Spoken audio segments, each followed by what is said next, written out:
Good evening mga sir. Meron tayo dito ngayon Samsung 32 inches. Ayan. So, wala siyang power. Ayan. Walang buhay, walang indicator. So, ang gagawin natin,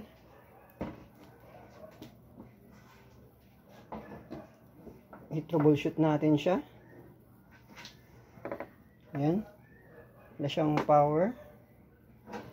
Ang gagawin lang dito, ang kailangan lang ay ganito. So, nag-tester tayo dito. Meron siyang short sa supply niya sa 5 volts. Ang gagawin natin,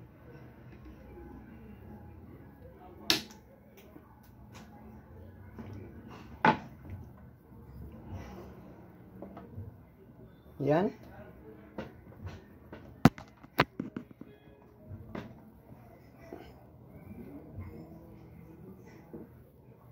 Ayan mga sir.